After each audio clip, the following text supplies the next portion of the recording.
Okay, let's roll into our post-race press conference for tonight's Bank of America 500 here at Charlotte Motor Speedway.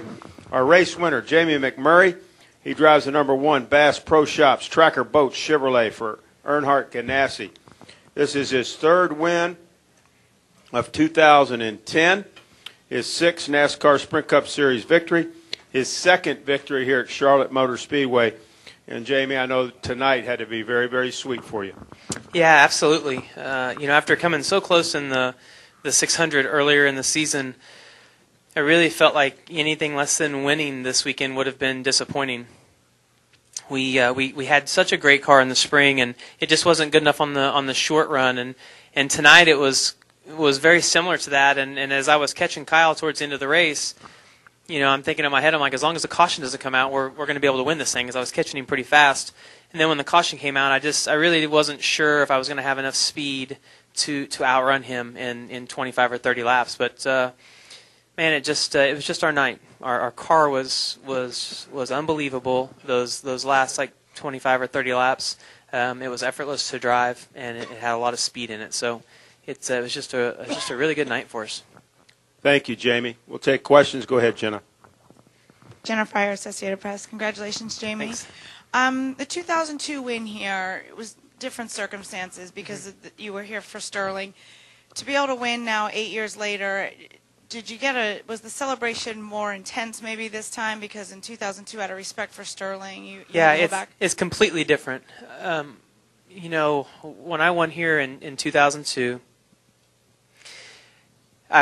you're in a situation where I don't know that there's any race car driver wants someone else to get in their car and win, much less a kid that's never had, I'd never won in the Truck or the Nationwide Series or Busch Series at the time. So I knew that was hard on Sterling. I know that as soon as I get in victory lane, I remember telling myself, you need to be very gracious and be respectful to Sterling, because this is hard for him. He's at home with a broken neck. So, you win with another team. It's not really your team. So tonight is completely different because, this team, and I talked with Chip about this earlier today, about where, his Cup organization was a year ago and where it is right now and the success that we've had. And so it's different circumstances. I feel, this is my team, and it's a team that has been put together over the past 11 months, 12 months. And it's mine, and it's a completely different feeling. Go ahead. Let's go to George and then Mike. Go ahead, George. Jamie, over here. George Diaz, Orlando Sentinel. Shortly after the race that was being piped in here, you started talking about Daytona and some of the feelings you had and the power of prayer, but unfortunately it got cut off. I'm sorry. Could you articulate some of that again, please, for us who didn't hear it? Well, I wanted people to understand that, sometimes you see people's emotions on TV, and I don't know. I just wanted it to be understood that after the season that I had, or the last 4 years I had, that I found the power of prayer, and that it's something that I really believe in. And when I got to Victory Lane in Daytona, that's what I was thinking about. I was crying, obviously because I was happy, but also because you feel like a prayer has been answered, and so that is as a very powerful thing, and it's obviously very emotional when you feel like you I don't know. I mean, that's a very selfish thing to ask for. Certainly, it's not the first thing that I pray about every day, but I mean, everyone wants to be successful, and you want to do well in life, and so when you feel like that's been answered, it's emotional, and I don't know. I thought about it the last 8 or 10 laps. I was like, if I win this race, Lord, if you don't throw a caution, is what I said, and I win this race, I'm going to explain to people my feelings and why I felt that way, and I think that's important. I watch other professional athletes, whether it's bull riders or basketball players or motorcycle riders, and you hear them get out and you hear them, thank God and talk about the power of prayer, and I just think that that's important for people to understand and understand why my feelings were the way they were. And I forgot to thank Sprint and the fans in the middle of all that because I got so emotional and tied up in it. Go ahead, Mike. We'll take a question from Mike, and then we'll hear from Kevin, and then go upstairs. Go ahead. MikeHembrySpeed.com. Congratulations, Jamie.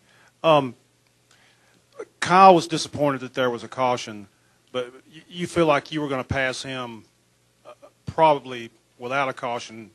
You think you could have passed him and held him off over those last laps if the race had gone on? Well, I knew that catching Kyle and passing Kyle would be two different things, but we were very equal in turns 1 and 2, but I was quite a bit quicker than he was in 3 and 4. And I knew that if I was going to pass him, I was going to have to clear him in 3 and 4. And I don't know how fast I was catching him, but I felt like I was catching him fairly fast, and there were 30 laps left. And when your car starts going away as quick as his was going away, yes, I felt like I was going to be able to pass him. But, I mean, you never know. I mean, honestly, I was disappointed when the caution came out because I thought that was going to take my chance of winning away from me. So, it's hard. I mean, because for him, he was in the lead, and they threw a caution, and the next lap he wasn't. So, I understand why he feels the way he did. Let's go to Kevin Manion now, crew chief. Talk about the win tonight. Oh, it's incredible. Really wanted it back in the spring with Chip winning the Indy 500 on that day, and when he showed up, the pit box started rocking in the spring, and I told him we had a really good shot of winning tonight, and just coming home second with a late race caution in the spring really made us really want to win this race even more. Thank you, Kevin. Let's go upstairs. We have a question in the press box. Go ahead. Lee Spencer, Fox Sports. Congratulations, guys. Jamie, talk a little bit about, 8 years. How have you changed over the 8 years? I mean, it just seems like you've grown so much from the guy that was in victory lane, just that time ago. Yeah, I mean, obviously, I've grown up a lot in the last 8 years. I'm married. I'm expecting a child. I mean, my life has changed a lot, and I feel like I'm a lot smarter of a racer, and I try to put myself in a better position probably than what I did back then. It's I don't know. That's a tough question to answer because, it's you don't realize how much you don't know. And then 8 or 10 years goes by, and you realize what you didn't know then, and how much more you know now, and how much more you're going to know in 10 years from now. So, if I didn't confuse you with all that, I was trying to make sense. Certainly quite a bit different as a person, a lot different place in my life, and I think probably more than anything is I'm more appreciative of the sponsors and of the opportunities that I have right now versus 2002. Other questions in the press box? Go ahead. Kerry, I think we're clear. Okay, let's come back downstairs. We've got a couple. Go ahead. We'll go to you, then we'll go to her, then we'll go to you. Congratulations, Jamie. Buzz Cutler from Rowdy.com. On Thursday, Jimmy Johnson was in here and expressed the opinion that Kyle Busch was probably the best driver in the garage when it came to restarts. I was wondering if you might share that opinion and how you approached that final restart when you were able to get past him. Well, my opinion of Kyle, I don't know that he's the best on the restarts. I think Kyle is the best driver in traffic. When he's leading a race or wherever he's running in the race, he seems to be able to get through traffic better than anybody else. Even if he has a tight car or a loose car, he does a better job than anybody else. And I noticed that tonight when he was leading and I was running second.